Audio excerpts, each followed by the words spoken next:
আমরা আপনাদের বলেছিলাম আমরা ঊর্ধ্বতন কর্তৃপক্ষের সাথে কথা হয়েছে। ঊর্ধ্বতন কর্তৃপক্ষ আমাদেরকে বলেছে যে আমাদের জন্য 3-4 সদস্য টিম আমরা যেন যাই। সেই প্রেক্ষিতে একটা জিও হয়েছে।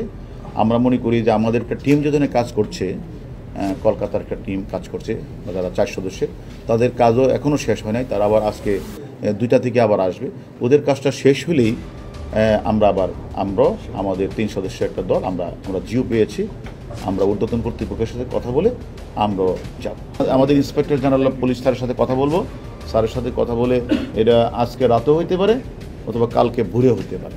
হত্যাকাণ্ডের 2টি গ্রুপ জড়িত। একটা হলো মদতদাতা গ্রুপ আর অপরটি হচ্ছে এক্সিকিউশন গ্রুপ। মদতদাতা গ্রুপ যে আপনারা জানেন, মাস্টারমাইন্ডের নাম আপনারা জেনেছেন, শাহিন তো 30 তারিখ তো তারা গেলেন 3 সদস্যের টিম, এর মধ্যে একজন মেয়ে ছিল, আর একজন হলো এক্সিকিউশন গ্রুপের মূল নেতা, তারা সহ সেখানে গেলেন।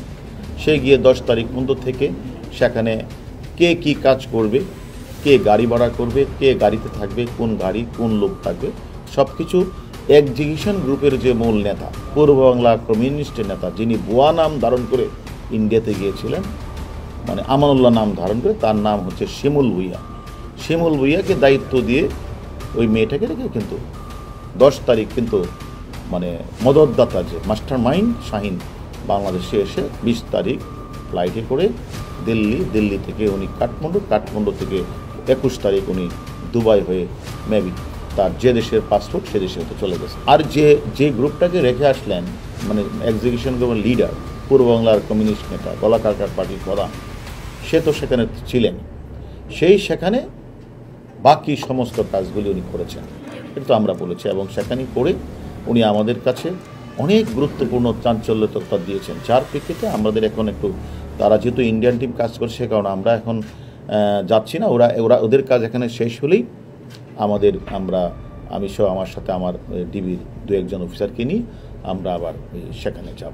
যে কোনো হত্যাকাণ্ডের পিছনে তো একটা কারণ তো অবশ্যই আছে, এবং সেখানে এই যে হত্যাকাণ্ডটা ঘটলেন, এখানে তাদের পূর্ব থেকে তো অনেকগুলি কারণ থাকতে পারে।